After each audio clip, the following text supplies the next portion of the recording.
Buenos días. 7:26. Ya están aquí debatiendo, discutiendo, bueno, comentando tanto don Nogui Acosta, quien es el viceministro de Hacienda, como doña Norma Mesa, quien es presidenta del Colegio de Nutricionistas. También nos acompaña Óscar Fonseca, quien es el autor del modelo que define la nueva canasta básica, y la economista Sofía Guillén, quien ha estado con nosotros en varios de nuestros programas.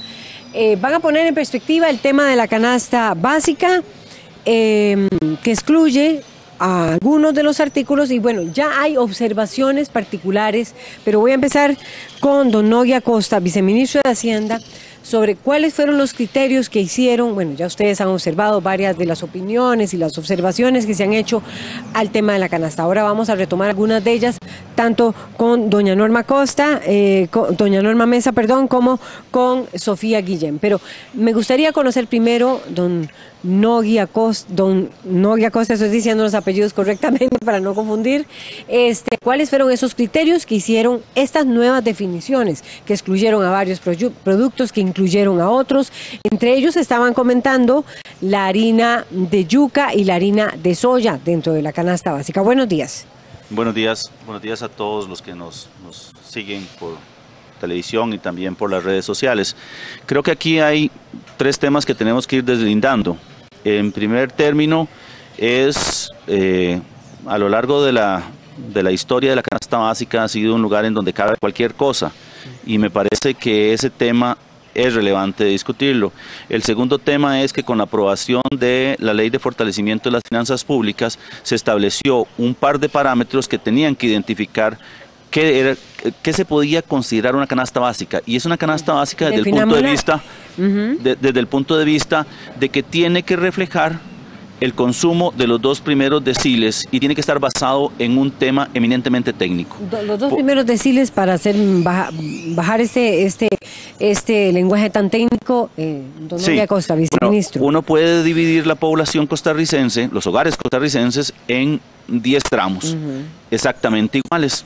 Actualmente estarían compuestos de aproximadamente 153,000 hogares cada uno. Entonces, estos hogares de más bajos ingresos, y se acomodan de acuerdo al ingreso, entonces, del hogar con menos ingresos hasta el hogar con más altos ingresos, y entonces vamos separando en partes iguales, como partir un queque exactamente en partes iguales. En ese sentido, la canasta lo que viene a decirnos es, desde el punto de vista del gasto tributario, deberíamos establecerlo a aquellos que tienen menos ingreso. El gasto tributario es la exoneración que le damos a cada uno de los productos y que afecta a todos los componentes de la sociedad. A ver, desde el punto de vista de la canasta que tenemos hoy, este es el comportamiento. Esta línea azul es la participación de cada uno de los quintiles, y aquí quintiles hay que señalar que usted puede dividir entre 10 para conseguir deciles, o puede dividir entre 5 para tener quintiles. Esa línea azul que ustedes pueden ver define cuánto de cada uno de estos quintiles participa dentro de la canasta. Como podrán ver, la canasta hoy privilegia el consumo de los deciles más altos, de los quintiles más altos para trabajar en función de este gráfico. Y eso me lleva al tercer tema que es importante de señalar. La canasta anterior está diciendo. Exactamente, o sea, la que prevalece. La gente de mayores ingresos. Lo que queremos decir es que los productos que componían esa canasta estaban siendo consumidos por el quintil de más altos ingresos. Y esto quiere decir que nosotros, en lugar de proteger al quintil más bajo, estamos protegiendo al quintil más alto, le estamos dando una transferencia. En realidad, la sociedad como un todo está transfiriéndole recursos que debería recaudar a través de impuestos y redistribuirlos, se los estaba dando directamente a este grupo. Eso nos lleva al tercer tema, que tal vez es más importante, y es que desde el punto de vista de la técnica vamos a establecer qué consumen esos quintiles o esos deciles. Y eso es lo que privilegia la Ley de Fortalecimiento de las Finanzas Públicas. Entonces, en ese sentido tenemos aquí dos discusiones. Una discusión que es el ser, y otra cosa es el deber ser. Entonces, en este sentido, debería tener uno tranquilidad de que el ser está determinado por lo que establece el artículo 11 de la Ley del Impuesto al Valor Agregado, y que define esta idea de que el consumo que nosotros deberíamos tasar a una tarifa privilegiada sea la que refleja el consumo de esos grupos de más bajos ingresos. Sofía Guillén, ¿cuáles son las principales observaciones? Bueno, vamos a ver, voy a empezar primero con doña Norma, quien ella es presidenta, decíamos ahora muy claramente, del Colegio de Nutricionistas, Norma Mesa. Ustedes han hecho observaciones a la nueva canasta. ¿Cuáles son? Norma Mesa, buenos días. Muy buenos días y buenos días a toda la audiencia.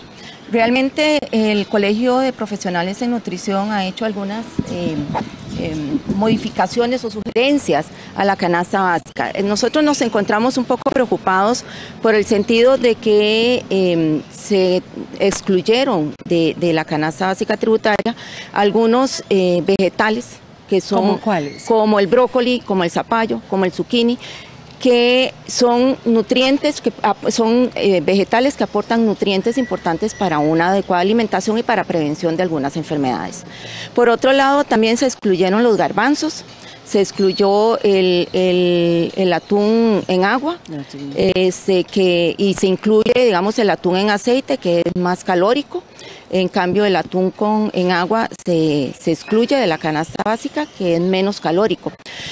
Esto básicamente nosotros lo vemos porque la canasta básica, nosotros somos conscientes de que es un instrumento económico, pero que además de ser un instrumento económico también debe ser un instrumento de educación en salud, de educación alimentaria.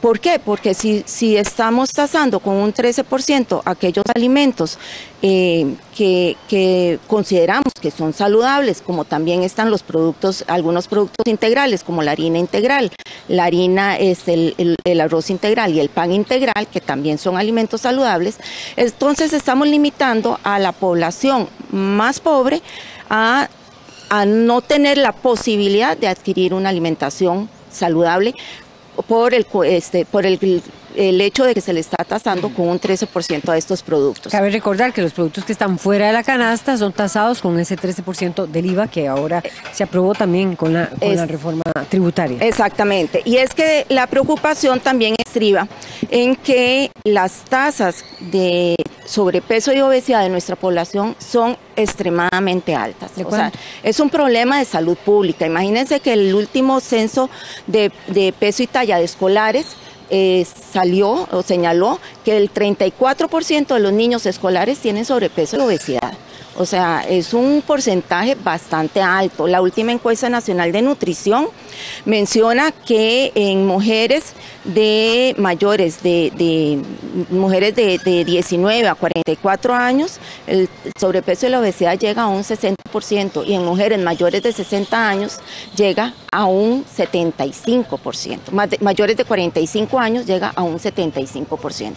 Entonces esto es el sobrepeso y la obesidad es una pandemia, además, es una pandemia mundial y es un problema que lo estamos viendo en nuestra población, en nuestros niños pequeños, ¿verdad? El otro día también estaba en una presentación en la Universidad de Costa Rica, en donde se veía unos estudiantes presentaban sus resultados de una tesis, en donde mencionaba que el ambiente en que se desenvuelven los niños son ambientes además obesogénicos, o sea, que promueven la obesidad.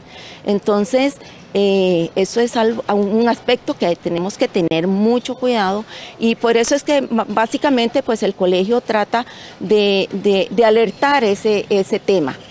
Bueno, no sé si don Nogue Acosta o Óscar Fonseca, que también está acompañando también del Ministerio de Hacienda, se tomaron en cuenta criterios del Colegio de Nutricionistas a la hora de definir la canasta, sobre todo porque uno ve que muchas frutas, el apio, el arracache, las arvejas, el níspero, la mandarina, la granadilla, la frambuesa, quedaron excluidos de esta canasta. Buenos días. Muy buenos días a todos. Sí, aquí hay una situación que es de derecho público. Sí. En el derecho público existe lo que se llama el principio de legalidad. Eso significa que los funcionarios públicos nada más pueden hacer aquello que la ley los faculta. En este caso, el artículo 11 de la Ley de Fortalecimiento de las Finanzas Públicas nos indica que los artículos y bienes que tienen que estar en la canasta tributaria tiene que ser definido por el consumo de los 2 primeros deciles, o sea, el del 20% de la población de menos ingresos. Tal vez también para aclarar, los garbanzos sí quedaron adentro de la canasta. Sí, pero sí están por aquello, entonces no vamos a tener problemas con los garbanzos. Ok, excelente. Sí, nosotros sí tomamos y sí tuvimos muchas consultas, tanto de los sectores productivos como en este caso también el Ministerio de Salud, pero más que todo la realización de la canasta fue hecha en virtud de este consumo de estos deciles. Como bien dijo el viceministro, esta situación de salud pública es algo que debe preocuparnos a todos, pero propiamente la canasta tributaria es una manera en la que se defiende a las personas de menos recursos para que ellos puedan tener acceso a lo que consumen a una tarifa reducida y que no sea afectado el bolsillo. Esto que genera que haya menos regresividad en el impuesto al tener ellos una carga menor. Si nosotros seguimos principios de estos de salud, que no tenemos la manera de hacerlo porque no está en el artículo, también podríamos generar una exoneración a las personas de más ingresos. Y eso es lo que se quería evitar. Sofía Guillén ya quiere responder. Don Ogui Acosta también quiere ampliar un poco más como viceministro. Yo quería hacer dos acotaciones. La primera es que de una u otra manera, cuando uno llega y hace análisis puntuales, en el caso particular del atún con agua, resulta que del 100% que se consume, el 50% está en el quintil más alto. Y eso quiere decir que si yo exonero o le doy una tarifa preferencial al atún en agua, quien va a absorber ese gasto va a ser ese grupo de más altos ingresos. Y eso no es un tema de política tributaria. Yo coincido con la presidenta del Colegio de Nutricionistas en 2 temas. El primero es que de una u otra manera hemos sido poco, digamos, hábiles en mejorar los hábitos de alimentación de la población costarricense. Y eso es un trabajo que hay que hacer desde el Ministerio de Salud, desde la Caja Costarricense de Seguro Social, desde el Colegio de Nutricionistas, desde el Ministerio de Educación, en el momento en el cual estamos enseñándole a los niños mejores hábitos alimenticios, pero no desde el punto de vista tributario. Y me parece que ahí es donde uno tiene que empezar un poco a identificar cuáles son los instrumentos adecuados para resolver los problemas particulares. O sea, no podemos hacer una generalidad de instrumentos porque no vamos a lograr el impacto que queremos. A ver, yo tengo un gasto tributario muy grande en los quintiles que no necesitan subsidios. Entonces, eso es lo que tenemos que empezar a identificar. Ya, yo sé que doña Norma ya quiere replicar, pero Sofía Guillén, economista, buenos días. Sí, buenos días. Vamos a ver, creo que aquí hay varios elementos que tienen que rescatarse. Uno, que es la discusión sobre el ser y el debería ser, que efectivamente don Ogui pone sobre la mesa, aunque yo no coincido en la perspectiva que sugiere. ¿Por qué? Vamos a ver, la reforma fiscal en su artículo 11 del título de eso efectivamente obliga a que la canasta básica se elabore en fundamento al consumo efectivo de bienes y servicios de los 2 primeros deciles. Esa reforma fiscal fue diseñada por el Poder Ejecutivo, pero además aprobada por fracciones parlamentarias que incluyen PAC, parte PLN y parte PUSC. Eso hay que decirlo porque si no, uno cree que la reforma fiscal está ahí como en abstracto, ¿no? Como que apareció y es una cosa con la que hay que jugar. Pero aquí hay responsabilidades sobre quienes diseñaron y aprobaron esa reforma fiscal, que efectivamente hoy nos tienen un embrollo, que no es inmutable, que así como se elaboró puede ser modificada. Y que si el Poder Ejecutivo además cree que debe ser modificada, pues sería interesante que también lo dijera. Entonces, eso por un lado, ¿verdad? Muy bien, entonces la reforma fiscal establece que tiene que ser en función del consumo efectivo de bienes y servicios de los 2 deciles más pobres. ¿Qué consume la gente más pobre de Costa Rica y qué debería de consumir un hogar para tener la calidad de vida mínima y básica en términos de requerimientos nutricionales? Es que yo creo que la política pública económica tiene una responsabilidad efectiva sobre eso. Claro que la tiene, porque ¿por qué el atún en agua o por qué algunos bienes y servicios son más consumidos por las personas de mayores ingresos y no lo están alcanzando las personas de menores ingresos? Porque si vamos a terminar legitimando esa discusión, discusión y vamos a terminar convencidos de que solo lo que consume la gente más pobre, lo que hoy le alcanza para consumir, lo que aprendió a consumir, digo, bajo ese criterio vamos a terminar exonerando las papas fritas de McDonald's, ¿verdad? De la comida rápida. Y porque es que hay un criterio nutricional que no se está considerando y debe de balancearse. No solo es lo que se consume, tendría que haberse dado y darse una discusión responsable, porque resulta que en términos económicos al Estado también le sirve que la gente esté mejor. ¿Cuánto gasta la Caja Costarricense del Seguro Social en hogares resultado de esa obesidad que nos comentaba ahora el Colegio de Nutricionistas? Bueno, ¿cuáles son las consecuencias en la calidad de vida para nuestra gente? Pero además, ¿qué implica para el Estado atender problemas de salud que desde el mismo Estado podría estar incentivando de que no ocurran? Ahora, eso por un lado. Lo otro, con respecto a la protección a los ricos o la subvención a los deciles de mayores ingresos que mencionaba don Nogui hacia un rato, ¿no? Que nos mencionaba el ejemplo, bueno, el atún en agua, cerca del 50% está siendo consumido por el decil de mayores ingresos. Ese ha sido siempre el criterio, no solo en Costa Rica, sino en la discusión internacional sobre la canasta básica. Ese ha sido el argumento que permanentemente se ha utilizado para generar cada vez canastas básicas más debilitadas, porque en la práctica, evidentemente, una canasta básica hace que se subvencione de cierta forma, porque no estás cobrando impuestos sobre esos, y claro, de eso se beneficia a todo el mundo, porque no solo la gente más humilde consumirá los bienes y servicios de la canasta básica. Lo que pasa es que aquí hay una decisión de política pública que tomar. Bueno, a cambio de eso o asumiendo ese costo, el famoso costo de oportunidad que los economistas tanto estudiamos. Bueno, estoy dispuesto a asumir el costo de que los hogares más ricos estén subvencionados en la brócoli y los garbanzos, pero a cambio del beneficio de que los hogares más pobres sí lo puedan consumir. Es una decisión de política pública y de responsabilidad social, pero además, y ahora me surge la duda, que bueno que acá hay dos representaciones, porque me gustaría un poquito más las aclaraciones metodológicas, ¿verdad? Porque entonces ya uno no termina de entender la lista. Bueno, ahora decían, no, pero los garbanzos sí están. Bueno, pero es que en la lista de ustedes en la página de Hacienda dice que no están. No, es que lo de la copa menstrual fue un error. Bueno, pero así salió. Entonces, quizás si nos pudieran explicar al final qué quedó y qué no quedó, porque parece no coincidir con el afiche que lanzan, y cuáles son los criterios metodológicos que utilizan, porque de acuerdo al ENIC, que es una base de datos pública y tengo yo acá, resulta que la brócoli tiene un peso relativo acumulado superior a la leche cabra. Pero la brócoli no está. Entonces no termina uno de entender cuál es el criterio metodológico, ni siquiera en términos del consumo efectivo. Entonces yo agradecería si pudiéramos quizás conversar eso un poquito más en términos, ¿verdad?, técnicos, comprensibles, pero a ver qué sucede ahí, al final cómo quedó. ¿Quién quiere responder? ¿Don Nogui Acosta o don Óscar Fonseca? Yo quería señalar dos cosas y le pediría a Óscar un poco que entráramos en el tema técnico, un poco para responderle a Sofía.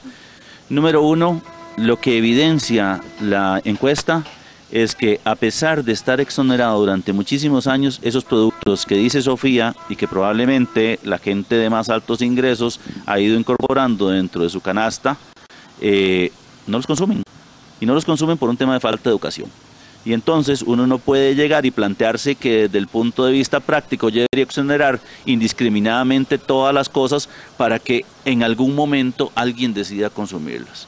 La pregunta es si como sociedad queremos que sean los grupos de más altos ingresos los que reciban ese beneficio o no. Y esa discusión tiene que plantearse desde dos puntos de vista. La Asamblea no está compuesta solamente de la fracción de gobierno, está compuesta por muchas otras fracciones.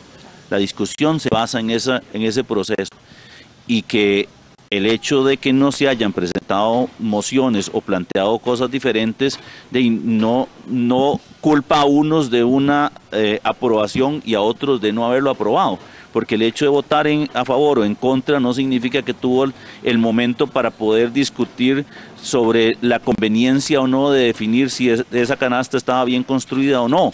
Entonces, en este sentido, es muy gracioso que planteemos de quién es la culpa de esto. No es un tema de culpa. Es un tema eminentemente técnico de cómo vamos a distribuir el gasto tributario que hoy tenemos. Porque eso tiene un peso desde el punto de vista de la recaudación, tiene un punto de vista del efecto que tiene sobre la pobreza, del efecto que tiene sobre las personas que están de una u otra manera soportando o recibiendo un beneficio y no lo deberían estar recibiendo. Porque desde el punto de vista práctico, la gente construye las canastas desde su percepción. O sea, yo en mi carrito llevo la canasta que considero que es la canasta básica porque eso es lo que consumo yo. Pero eso no es lo que está consumiendo la gente, y lo que tenemos que tener muy claro hoy es qué está consumiendo la gente y cómo puedo yo ayudarle para que ese consumo esté definido o tenga el menor impacto de ponerle el 1%. Es que es muy sencillo llegar y plantearse esto como si fuera, sí, gastemos toda la plata, subsidiemos todo, y entonces al final de cuentas, ¿qué queda para ayudarle efectivamente a esa gente? No es tan simple. No es tan sencillo. Dentro de un entorno en el cual el problema fiscal es tal vez la situación más preocupante o más inmediata a la cual tenemos que abordar, no podemos cuestionar en este momento si deberíamos subsidiar el brócoli o no. Y me parece que no es correcto subsidiarlo si resulta que está consumiéndose por los grupos de más altos ingresos. Y ahí hay que hacer otra aclaración muy importante, porque ahora estamos hablando de lo que no está, pero desde el punto de vista de lo que está, me parece que hay productos que sí cumplen con ese rol de ser nutritivos, de sí aportarle las necesidades calóricas de la gente, de sí poder incorporarlos. A ver, hablemos, hay remolachas, hay papas, bien decía ahora Oscar, hay garbanzos, hay un montón de productos adicionales y muchos productos que la gente consume normalmente. Entonces, no es cierto que lo que quedó es muy malo. No, lo que quedó es lo que efectivamente la gente está consumiendo, y lo que quedó es lo que de una u otra manera tenemos que ayudarle a esa gente que siga consumiéndolo. Presidenta del Colegio de Nutricionistas, sí, Norma Mesa. A ver, cuestiono un poco en términos, digamos, la inclusión de algunos productos, como veíamos ahora la leche de cabra, que yo he participado en encuestas de consumo que se ha hecho en el Ministerio de Salud, y realmente la leche de cabra, como que yo le diga que sea consumida o ampliamente consumida por los 2 primeros deciles, yo lo pongo en tela de duda, así como las harinas de yuca, la harina de soya, la harina de pejibaye, que realmente su disponibilidad a nivel general no se encuentra, o sea, no es tan fácil obtenerla y no es tan barata también. Yo entiendo la importancia, digamos, de este tipo de harinas en algunas personas con intolerancia al gluten o que padecen la enfermedad celíaca, pero tampoco es tan generalizado como que uno diga que la mayoría de la población más pobre es celíaca. Por otro lado, también se incluye el chiverre, se incluye la flor de Itabo, el chiverre que se consume una vez al año, en Semana Santa principalmente, y la forma de consumirse es en forma de miel. Entonces, el consumo de azúcar lo estamos elevando también.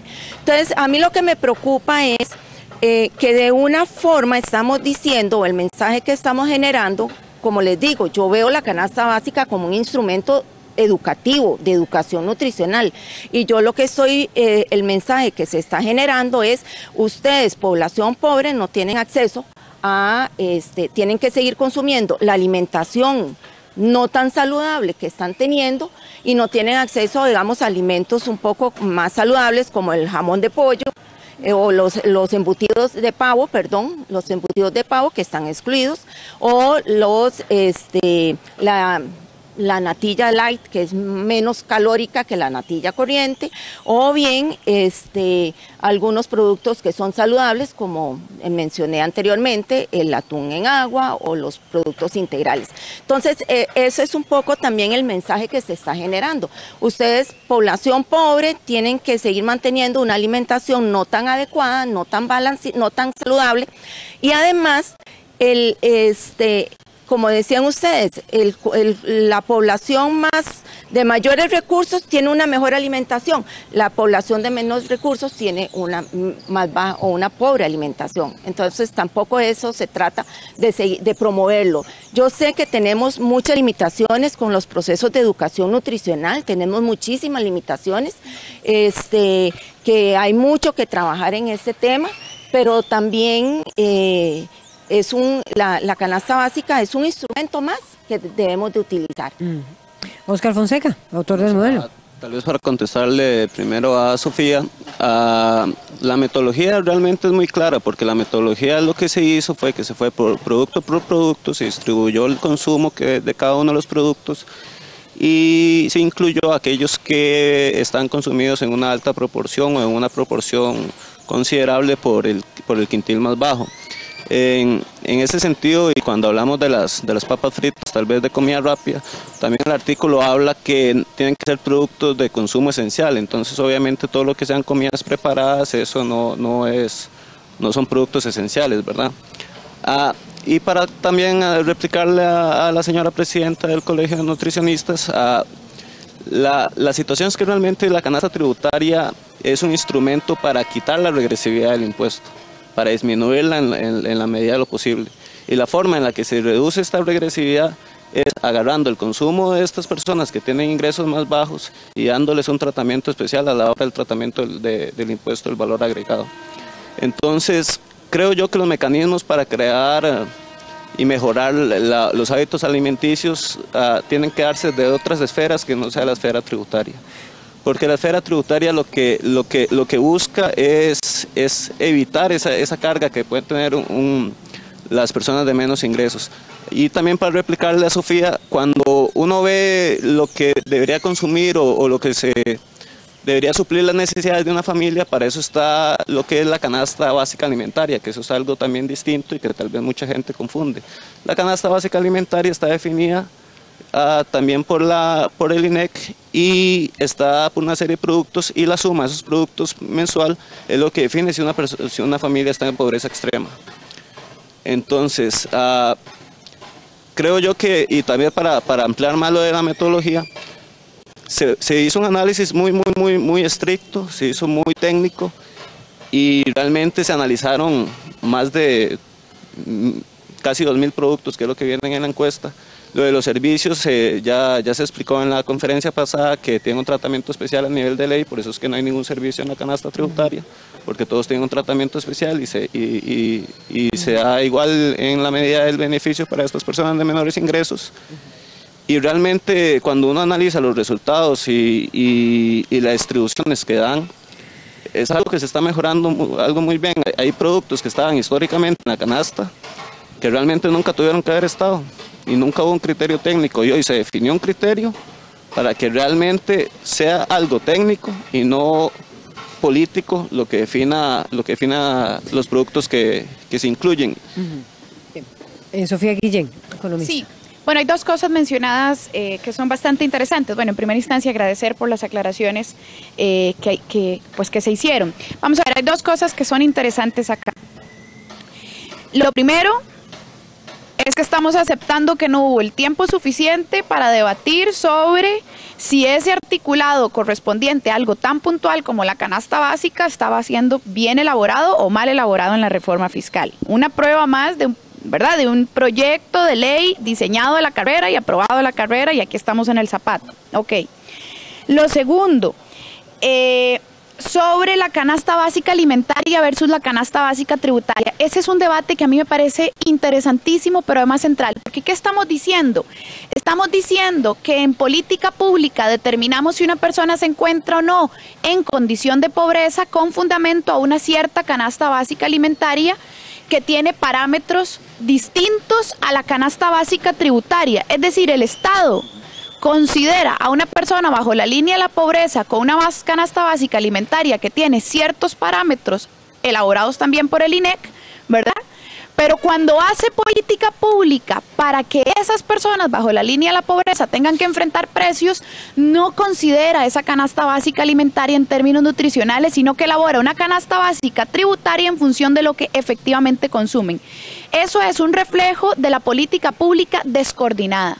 Eso es un reflejo de cómo conceptualizamos al final qué es o qué merece la gente que vive bajo la línea de la pobreza. Ven que aquí hay una discusión hasta clasista en torno a la canasta básica. Claro, hay una discusión metodológica, pero también de cómo concebimos la sociedad. bueno, y entonces vamos a grabar los productos más sanos, que son los que consumen los deciles más altos, porque ahí la gente pobre eso no consume, entonces pues ni modo. No encarezcamos los productos más sanos para que sean más accesibles. No basta porque aún así hay precios demasiado altos de productos que son más sanos en comparación a los más dañinos para la salud. Por eso es un conjunto de políticas públicas desde el área de la salud y desde el área del ámbito económico. Yo no sé por qué como que a los economistas nos cuesta comprender a veces que lo que hacemos tiene implicaciones sobre la vida cotidiana de la gente y sobre la calidad de esa vida. Pero además quería hacer un último señalamiento, porque yo, vamos a ver, tengo dudas metodológicas como que hay cosas que vamos a ver, no son consistentes. Voy a dar 3 datos de la ENIC, la base de datos que cualquiera puede ingresar sobre la encuesta de ingreso y gasto que está disponible en el INEC. Sí, para ir cerrando. Sí.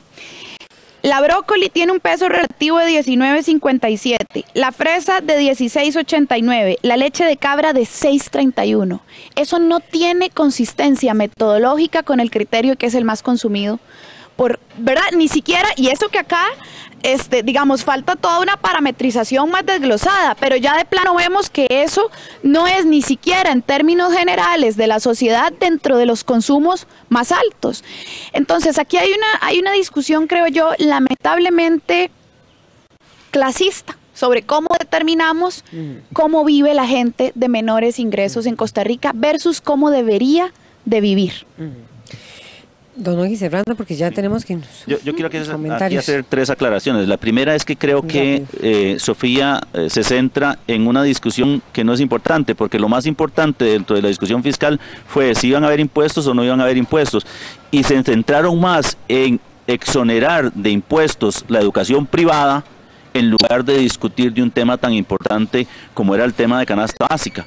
El segundo tema que hay que hacer una aclaración es que Sofía confunde 2 temas completamente diferentes. La canasta básica alimentaria incluye productos que ya hoy pagan impuesto de ventas y no se construye para efectivamente definir qué se va a exonerar y qué no se va a exonerar, sino para definir qué es una línea de pobreza. Exacto. Y el tercer tema, que tal vez es más importante, es que los datos agrupados no necesariamente reflejan el consumo de los quintiles, reflejan nada más el peso de ese producto. Y entonces un producto que puede estar siendo consumido como el jamón de pavo, que probablemente consumen los grupos de más altos ingresos, que si compran mucho va a tener un impacto diferente. Entonces es un tema que tenemos que aclarar.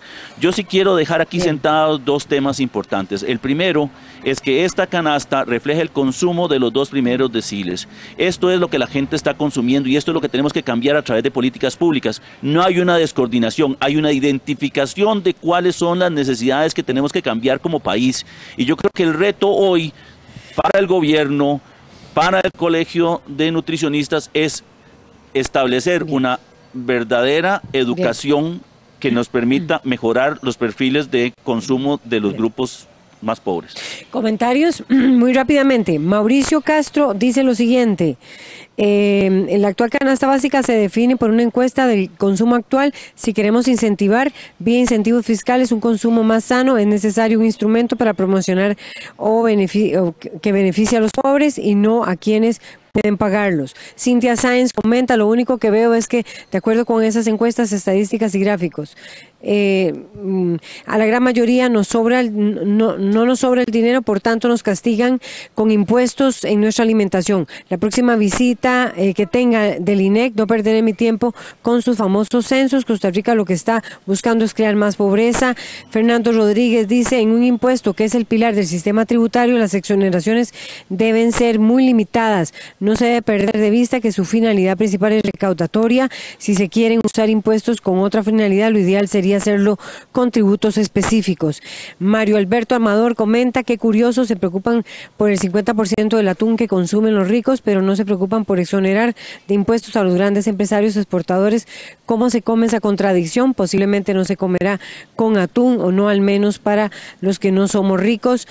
Mario Piedra Montalbán dice, hoy consumen lo que pueden, pero no lo que deben consumir para estar sanos. Es una decisión legislativa clasista, debe ser otro el concepto para la clasificación de la canasta básica. Y Fabián Flores, les aseguro que la gente más pobre no anda buscando comida más saludable, anda buscando comida más barata. Esos son los comentarios y bueno, terminamos con este tema. Sabemos que daba para muchísimo más, pero ya se acaba el tiempo para la revista. Muchas gracias al viceministro Nogui Acosta, a Norma Mesa, presidenta del Colegio de Nutricionistas, a Sofía Guillén, economista, y a Óscar Fonseca, autor del modelo, por ponernos en perspectiva este tema. Y a ustedes por acompañarnos en la revista.